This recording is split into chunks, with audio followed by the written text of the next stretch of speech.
मङ्गलं कौसलेन्द्राय महनीय गुणाब्धये चक्रवर्ती तनूजाय सार्वभौमाय मङ्गलम्। वेदवेदान्तवेदयाय मेघश्यामलमूर्तये पुंसां मोहनरूपाय पुण्यश्लोकाय मङ्गलम्। आज यसरी कबन्धले रामचन्द्र भगवानलाई अनेक प्रकारले सम्झाउँदै जाँदा आज हजुरले त्यहाँका भालु बाघ मृगलाई देखेपछि आफ्नो शोकलाई यथार्थ रूपमा बिर्सनुहुनेछ। रामचन्द्र, त्यो पर्वतमा ढुङ्गाको ढोका भएको ज्यादै ठुलो गुफा रहेको छ भने त्यसभित्र पस्न धेरै कठिन छ। त्यो गुफाको पूर्वी ढोकामा शीतल जलले परिपूर्ण भएको एउटा ठुलो कुण्ड छ अनि त्यो कुण्डको अगल बगलमा प्रशस्त मात्रामा फल र कन्दमूलहरू पाइन्छन्। त्यो कुण्ड अनेकौं प्रकारका रुखहरूले सुशोभित भएको छ। त्यहाँ सुग्रीव आफ्ना सहयोगी बाँदरसँग ती गुफामा बस्छन्। उनी कहिले कसो त्यो पर्वतको शिखरमा पनि बस्छन्। यसरी राम र लक्ष्मणलाई सबै प्रकारका कुरा बताइसकेपछि सूर्य जस्तै तेजस्वी र पराक्रमी कबन्ध अलौकिक मालाले विभूषित भएर प्रकाशमय हुन थाले।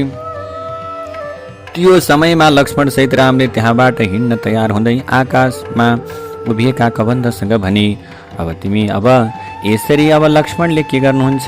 त्यो कबन्धलाई भन्नुहुन्छ, अब तिमी परमधाम जाऊ। यसरी लक्ष्मणका कुरालाई सुनेपछि कबन्धले भन्दछन्, हजुरहरू आफ्नो कार्य सिद्ध गर्नका लागि यहाँबाट जानुस्। यस्ता प्रकारका कुरा सुनेर ज्यादै प्रसन्न भएका लक्ष्मण सहित रामसँग आज्ञा लिएर कबन्ध त्यहाँबाट तत्कालै हिँडे। ती कबन्ध पहिले आफ्नो पहिलेको रूप पाएकाले आश्चर्यजनक शोभा सम्पन्न भएका थिए।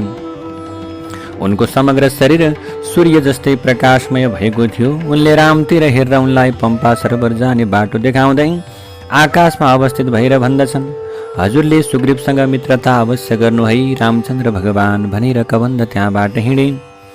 त्यसपछि लक्ष्मण सहित रामचन्द्रले कबन्धले बताएको पम्पा सरोवरको बाटोलाई समाएर पश्चिमतर्फ लाग्नुभयो। त्यो राम र लक्ष्मणहरू पर्वतमा के गर्नुभयो? भएका फलफुलहरू, कन्दमूलहरू, मधुसम्पन्न रुखहरू हेर्दै सुग्रीवलाई भेट्ने अभिलाषा लिएर हिँड्नुभयो। त्यो रात्रिमा एउटा पर्वतको शिखरमा बसेर लक्ष्मण सहित राम पम्पा सरोवरको पश्चिमी किनारमा पुग्नुभयो। यसरी पम्पाको पश्चिम किनारमा पुगेपछि उहाँहरूले त्यहाँ सबरीको ज्यादै रमणीय आश्रम देख्नुभयो। त्यसको शोभा निहाल्दै राम र लक्ष्मणले अनेकौं प्रकारका रुखहरूले यथार्थ रूपमा घेरिएको त्यो ज्यादै रमणीय आश्रममा गएर सबरीलाई भेट्नुभयो। ती सबरी अत्यन्त सिद्धि प्राप्त गरेकी तपस्विनी थिइन्।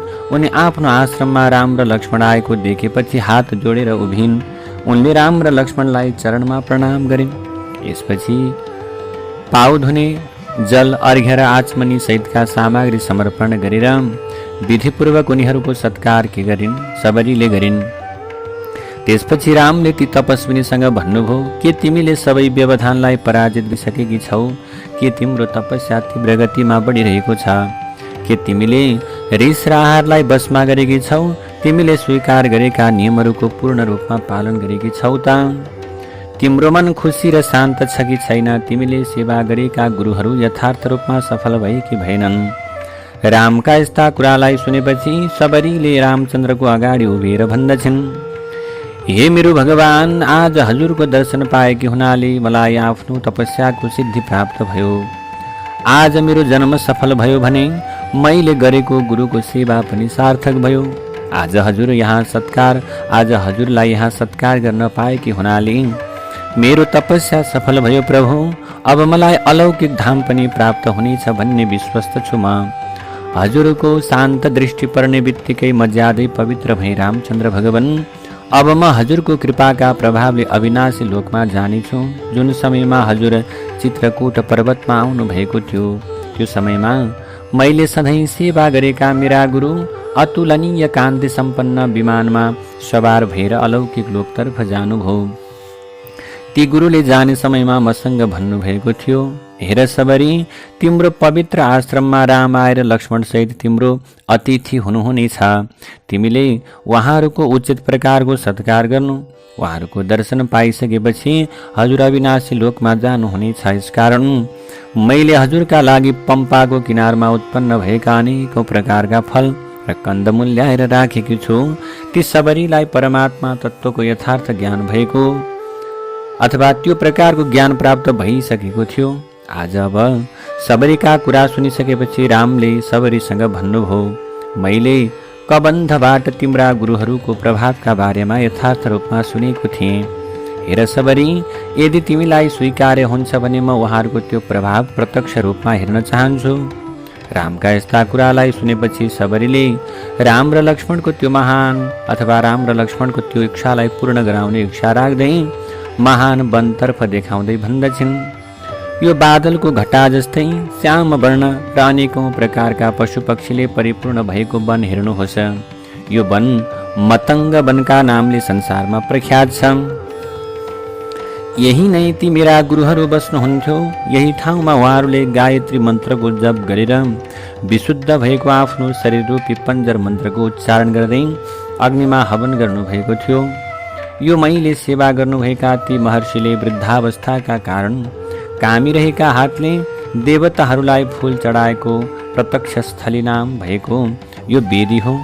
आज उहाँहरूको तपस्याका प्रभावले आज पनि मैले यो वेदीले आफ्नो प्रकाशद्वारा सबैतिर के गरेको छ, वेदीको प्रभावले सबैतिर प्रकाशमय भइरहेको छ। यसरी आज रामचन्द्र र लक्ष्मणको त्यो जिज्ञासालाई मेटाउने अथवा त्यो प्रकारको उहाँहरूको त्यो इच्छालाई पूर्ण गर्ने अभिलाषा लिए कि अब ती सबैले भन्दै जान्छन्, आज मैले अब यही ठाउँमा के गर्नुभयो, गुरुहरूले अग्नि हवन गर्नुभएको थियो। त्यसैले आज उहाँहरूको तपस्याका प्रभावले आज पनि मैले यो वेदीले आफ्नो प्रकाशद्वारा सबै दिशालाई प्रकाशमय बनाइरहेको छ। अहिले पनि यो वेदीको कान्ति अतुलनीय छ। जुन चाहिँ समयमा आज मेरा गुरु उपवासका कारणले दुर्बल भएर हिँडडुल गर्न असमर्थ हुनुभयो, त्यो समयमा उहाँले चिन्तन गर्ने बित्तिकै त्यहाँ 7वटा समुद्रको जल प्रकट भयो। त्यो सप्तसागर तीर्थ अहिले पनि जस्ताको त्यस्तै रहेको छ। यसबाट 7वटै समुद्रको जल मिसिएको हुनाले त्यहाँ गएर त्यसलाई हेर्नुहोस्। अब आज मेरा गुरुले त्यसमा स्नान गरेर रुखमा जुन गेरु वस्त्र टाङ्नु भएको थियो त्यो पनि अहिलेसम्म सुकेको छैन।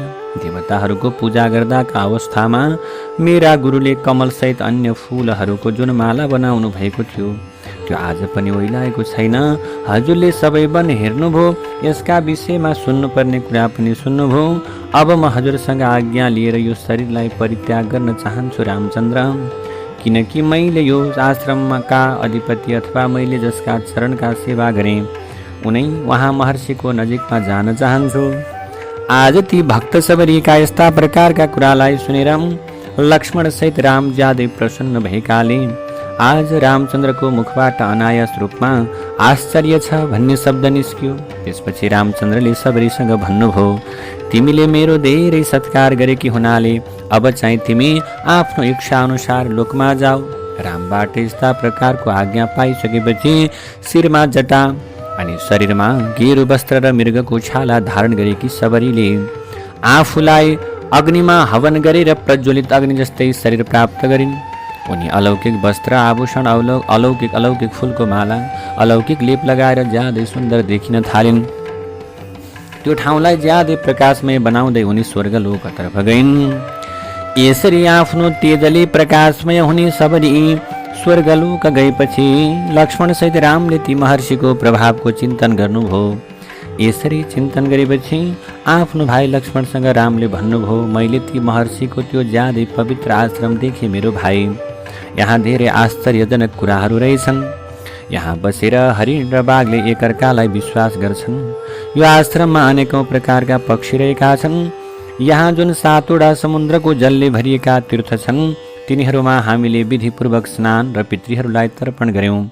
यसका प्रभावले हाम्रा सबै अशुभ पक्षहरू यथार्थ रूपमा नष्ट भएर अब चाहिँ हाम्रो कल्याण हुने समय आएको छ। यसकारण अहिले मेरो मन ज्यादै प्रसन्न भएको छ। अब हामी चाहिँ पम्पा सरोवरको किनारमा जाउँ भाइ। त्यहाँभन्दा केही पर सुग्रीवको बसोबास भएको ऋष्यमुख पर्वत रहेको छ।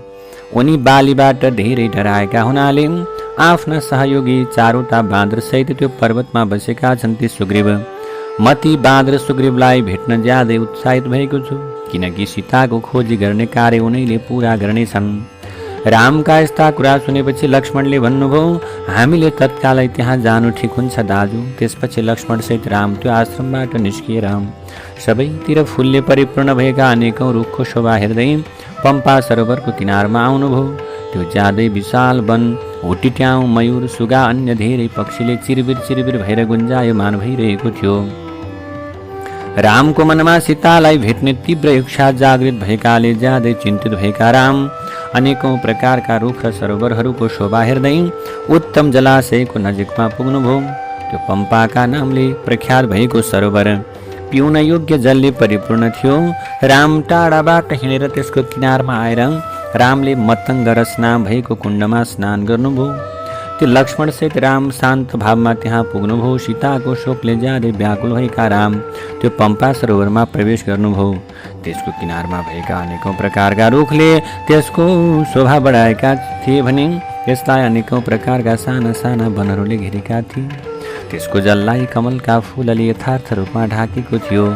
लक्ष्मणसहित रामले त्यो मनमोहक पम्पालाई देखेपछि आज लक्ष्मण र रामको हृदय सीताको वियोगमा ज्यादै व्याकुल भएका अथवा त्यो रामचन्द्रले के गर्न थाल्नुभयो, आज विलाप गर्न थाल्नुभयो। सीता सीता भन्दै त्यो पम्पा सरोवरको किनारमा ऋष्यमुख पर्वत सुशोभित भएको थियो। त्यो पर्वतमा ऋक्षराजाका छोरा सुग्रीव बस्दथे।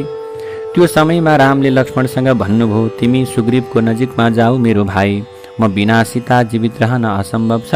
लक्ष्मणसँग यस्ता प्रकारका कुरा गरिसकेपछि आज रामचन्द्र सीताको वियोगले ज्यादै चिन्तित हुँदै ज्यादै पीडित हुँदै आज पम्पा सरोवरको जलमा प्रवेश गर्नुभयो। यसरी वाल्मीकि रामायणको अरण्य काण्डलाई आज समापन गर्दै हामी अब किष्किन्धा काण्डमा प्रवेश गर्दछौँ। अब किष्किन्धा काण्डको प्रारम्भमा आज त्यो जलमा प्रवेश गर्नुभएका रामचन्द्र त्यो कमल नीलकमल माछाले शोभित भएको पम्पा सरोवरको नजिकमा पुगिसकेपछि सीताको सम्झना आएको हुँदा राम इन्द्रियहरूको शोकले ज्यादै व्याकुल भएकाले विलाप गर्न थाल्नुभयो। त्यो समयमा लक्ष्मण पनि आज रामसँगै हुनुहुन्थ्यो। त्यहाँ पम्पा सरोवर देख्ने बित्तिकै हर्षका कारणले रामका सबै इन्द्रिय ज्यादै चञ्चल भए। रामको मनमा सीतालाई हेर्ने तीव्र अथवा अत्यन्त तीव्र इच्छा उत्पन्न भयो। त्यो इच्छाको वशमा परेका रामले लक्ष्मणसँग भन्नुभयो, यो पम्पा सरोवर ज्यादै शोभायमान देखिएको छ भने यसको जल लहसुनी रत्न जस्तै स्वच्छ र श्याम वर्णको छ। यसमा धेरै कमल र नीलकमल फुलेका छन् भने किनारमा उत्पन्न भएका अनेकौं प्रकारका रुखहरूले यसको शोभा अरू धेरै बढाएका छन्। यो पम्पा सरोवरको किनारमा भएको वन धेरै सुन्दर देखिएको छ भने यहाँ भएका अग्ला अग्ला रुखहरू आफ्ना फिजिएका हाँगाका कारणले अनेकौं चुचुरो भएको पर्वत जस्तै सुशोभित भएका छन्। तर यो समयमा म भरतको दुःख र सीताको अपहरण भएको चिन्ताले ज्यादै शोकाकुल भइरहेको छु। रामचन्द्रले भन्नुभयो, यी मानसिक वेदनाहरूले मलाई धेरै कष्ट दिइरहेका छन् लक्ष्मण। यसरी म ज्यादै शोकाकुल भए तापनि मलाई यो पम्पा सरोवर ज्यादै सुन्दर लागिरहेको छ। यो अनेकौं प्रकारका फुलले यथार्थ रूपमा ढाकिएको छ भने यसको जल धेरै शीतल र सुखदायक भएको अनुभूति भइरहेको छ। यो समग्र सरोवर कमलको फूलले ढाकिएको हुनाले ज्यादै सुन्दर देखिएको छ। यसको अगल बगलमा सर्प र हिंसक प्रकारका जन्तुहरू घुमिरहेका छन्। मृगसहित पशुपक्षी पनि बाक्लै अवस्थामा देखिन्छन्। यसै गरी भर्खरै पलाएको घाँसले यथार्थ रूपमा ढाकिएको यो ठाउँ निलो र पहेँलो कान्तिका कारणले धेरै शोभायमान देखिएको छ। यहाँ भएका रुखहरूका अनेकौं प्रकारका फूलहरू सबैतिर यथार्थ रूपमा छरिएका छन्। यसैले यसका आधारमा यहाँ धेरै गलैँचा उछाएको अनुभूति हुन्छ मेरो भाइ। यसका चारैतिर भएका रुखहरूको टुप्पो फूलको भारले नुहेका हुँदा यो समृद्धशाली भएको अनुभूति हुन्छ भने माथिबाट फुलेका लहराहरू यिनीहरूमा टाँसिएका छन्। यो समयमा मन्द मन्द आनन्ददायक हावा चलिरहेको हुनाले त्यसले कामना उत्पन्न गराइरहेको छ। यो चैत्र महिना भएका रुखहरूमा फलफुल लागेका छन्। सबैतिर ज्यादै मनमोहक सुगन्ध फैलिएको छ। यो अनेकौं प्रकारका फुलले सुशोभित भएको वन ज्यादै सुन्दर देखिएको छ अनि बादलले जल वर्षाए जस्तै गरी यो वनले फुलको वर्षा गराइरहेको छ। यो वनमा भएका अनेकौं प्रकारका रुखले वायुको वेगले हल्लिएर रमणीय ढुङ्गाहरूमाथि फुलको वर्षा गराइरहेका हुनाले यहाँको भुइँलाई ढाकिदिएका छन्। जुन फुल रुखहरूबाट झरिरहेका छन्, जुन अहिले पनि रुखमा रहेका छन्, ती सबै फुलसँग सबैतिर वायुले खेलबाड गरिरहेका छन्। जुन समयमा वायु फुलहरूले परिपूर्ण भएका अनेकौं हाँगाहरूलाई हल्लाउँदै स्पर्श गर्दै अगाडि बढ्छन्, त्यो समयमा आफ्नो आफ्नो ठाउँबाट विचलित भएका भमरा आज उनको यस गाउँदै उनैका पछि पछि जान्छन्। यसै गरी पर्वतका गुफाबाट विशेष ध्वनि सहित निस्किएको वायुले उच्च स्वरमा गीत गाइरहेको अनुभूति हुन्छ भने ज्यादै उन्मत्त भएका कोइलीहरूको मिठो आवाजले बाजाको काम गरिरहेको छ। ती बाजाहरूको ध्वनिसहित यो वायुले हल्लिरहेका रुखहरूलाई नृत्यको शिक्षा दिइरहेको अनुभूति हुन्छ। यसरी वायुले ज्यादै तीव्र गतिमा हल्लाएका कारण हाँगाहरूको टुप्पो एकअर्कासँग टाँसिएका, ती रुख एकअर्कासँग गाँसिएको अनुभूति हुन्छ। आज रामचन्द्रले भन्नुहुन्छ, यो मलयाचललाई स्पर्श गरेर बगेको शीतल वायुले शरीरलाई छुँदा, शरीरलाई स्पर्श गर्दा ज्यादै आनन्द प्राप्ति भएको छ। यो थकाइ शान्त पार्दै बहेको वायुले सबैतिर सुगन्ध फैलाइरहेको छ। यो सुमधुर कमलको केसर र सुगन्धले परिपूर्ण भएको वनमा गुनगुनाइरहेका भवराहरूको छलले ती वायुद्वारा हल्लाइएका रुखले नृत्यसहित गाएको अनुभूति भइरहेको छ। आफ्नो ज्यादै रमाइलो अगल बगलमा उत्पन्न फुलहरूले परिपूर्ण, मन लोभ्याउने ठुला ठुला रुखहरूसँग टाँसिएका चुचुरा सम्पन्न पर्वतहरू आज आश्चर्यजनक शोभा सम्पन्न भइरहेका छन्, जसका हाँगाहरूको टुप्पो फुलहरूले परिपूर्ण छ, जुन वायुको झोकाले हल्लिरहेका छन्। आज भमरालाई फेटाका रूपमा शिरमा धारण गरेका छन्। ती रुखले नाच्दै गाउन थालेको अनुभूति हुन्छ। यी सबैतिर सुन्दर फुलहरूले ढाकिएका कमल सुनका आभूषणले विभूषित भएर पीताम्बर धारण गरेका मनुष्य जस्तै गरी शोभायमान भइरहेका छन्। यसरी अनेकौं प्रकारका पक्षीको ध्वनिले गुन्जायमान भएको यो वसन्तको समयले सीतासँग वियोग भएको मलाई ज्यादै शोकाकुल भइरहेको छ। आज जुन समयमा मेरी सीता आश्रमबाट हराएकी थिइन्, त्यो समयमा यसको आवाज सुनेर ज्यादै आनन्दित हुन्थिन्। आज यो चरा कराइरहेको छ, जुन तिमीले सुनिरहेका छौ लक्ष्मण। आज मलाई पनि नजिकमा बोलाएर आज आनन्दित बनाइदिन्थिन् सीताले। यसरी अनेकौं आवाज भएका विचित्र पक्षीहरू चारैतिर रुख, झाडी र लहराहरूतिर उडिरहेका छन्। यी पोथी पक्षीहरूले आज के गरिरहेका छन् त भने आज आफ्नो परिवार सहित भमराहरूको आवाज सुनेर प्रसन्न भएका छन्। आफै पनि मिठो आवाजमा बोलिरहेका छन्। यो पम्पा सरोवरको किनारमा बथान पक्षीहरू ज्यादै आनन्दित हुन चिरबिराइरहेका छन्। सिमको खुराहरूको रति आज के गरेका छन्, आवाज निकालिरहेका छन्। यो समयमा मलाई यो वसन्त रूपी आगोले जलाएर भस्म बनाएको अनुभूति भइरहेको छ। आज यदि मैले आफ्नी प्यारी सीतालाई देख्न पाइन भने यो मेरो जीवनको कुनै औचित्य छैन, रामले भन्नुहुन्छ। वसन्त ऋतुमा वनको शोभा ज्यादै मनमोहक हुने हुनाले आज सबैतिर कोइलीको मिठो स्वर सुनिन्छ। मेरी आफ्नो प्राणभन्दा प्यारी सीतालाई पनि यो स्वर ज्यादै प्रिय लाग्दथ्यो। मैले ती आफ्नी प्यारी पत्नीलाई देख्न पाइरहेको छैन। यी मनमोहक रुखहरूलाई देखिरहेको हुनाले आज मलाई मेरी पत्नीको वियोगको पीडा झन् थपिरहेको छ। आज यो वसन्तले मेरो शोक बढाइरहेको छ। ती सीताको चिन्ता र शोकले जबरजस्ती पीडित बनाइएको म रामलाई अरू धेरै कष्ट दिइरहेको छ। यो वनमा बगिरहेको चैत्र महिनाको वायुले पनि अत्यन्त पीडा दिइरहेको छ।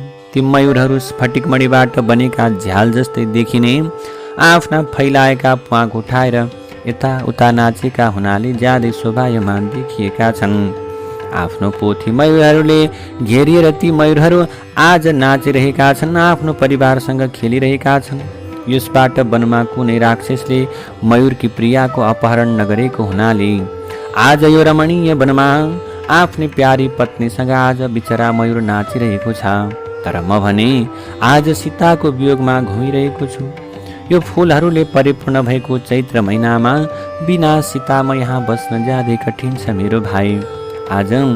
आज ती त्रियग योनिमा प्राणीहरूमा ती प्रकारका प्राणीहरूमा पनि एक आपसमा धेरै प्रेम भाव रहने हुनाले पोथी मयूर र भाले मयूर आनन्दसँग बसेका छन्। यसरी आज मेरो सीताको अपहरण भएको थिएन भने आज मेरी सीता पनि मसँग बसिरहेकी हुन्थिन्। त्यसैले आज यो वनमा ज्यादै हर्षित भएका यी बथान पंक्षीले एकअर्कालाई बोलाउँदै आफ्नो इच्छाअनुसारको आवाज निकालेर मेरो मनमा प्रेमलाई उत्पन्न गराइदिएका छन्। जहाँ मेरी प्यारी सीता रहेकी छन् त्यहाँ पनि बसन्त फैलिएको छ भने उनलाई पनि त्यस्तै अवस्था भयो होला। निश्चय पनि ती अर्काको अधीनमा परेकी सीताले मैले जबरजस्ती शोक गरिरहेकी होलिन् बिचरा मैले जस्तै गरेर। सीता रहेको त्यो ठाउँमा बसन्त नपुगेको भए तापनि ती सीता जीवित रहन असम्भव छ। ती मेरी प्यारी सीताले यो वसन्त ऋतुमा आफ्नो प्राण परित्याग गर्ने सुनिश्चित छ।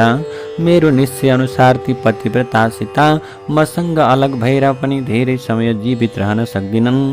यथार्थमा सीताको आसक्ति ममा र मेरो यथार्थ प्रेम सीतामा आधारित छ।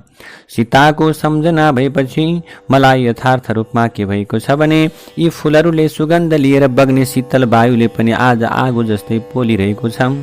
जुन चाहिँ वायु सीतासँग रहँदा मलाई ज्यादै आनन्ददायक लाग्थ्यो त्यही वायुले आज सीताको विरहमा शोक उत्पन्न गराइरहेको छ। जुन समयमा सीता मसँग रहेकी थिइन् ती दिनहरूमा जुन कागले आकाशमा गएर का गर्दै उनीहरूसँग निकट भविष्यमा हुने वियोगको सङ्केत गर्थ्यो त्यही काग आज सीतासँग मेरो वियोग भएको अवस्थामा रुखमा बसेर हर्षित हुँदै आफ्नै आवाजमा बोलिरहेको छ।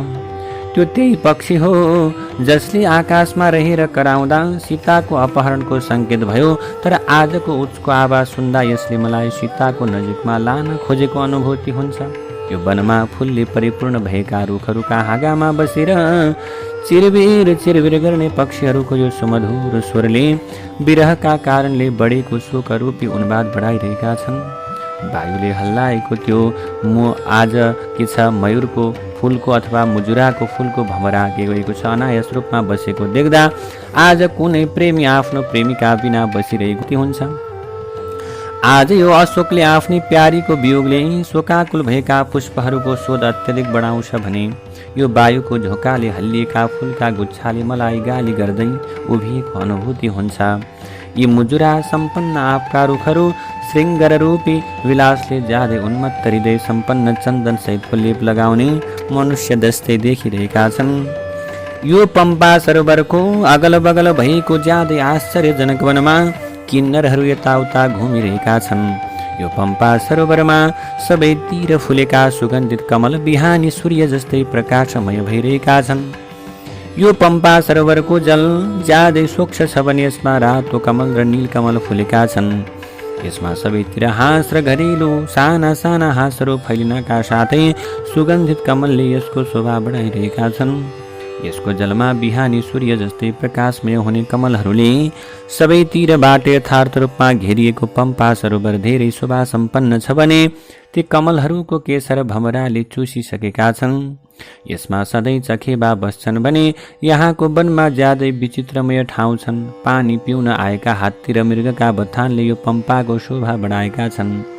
यसै गरेर वायु थप्पडले जसमा वेग उत्पन्न भएको छ ती छालहरूबाट ज्यादै पीडित हुने कमल पम्पाको निर्मल जलमा ज्यादै शोभायमान भएका छन्। ती सीताका लागि कमल सधैँ प्रिय रहेका हुनाले उनलाई देख्न नपाएको हुँदा मलाई जीवित भएर बस्न ठिक लागेको छैन।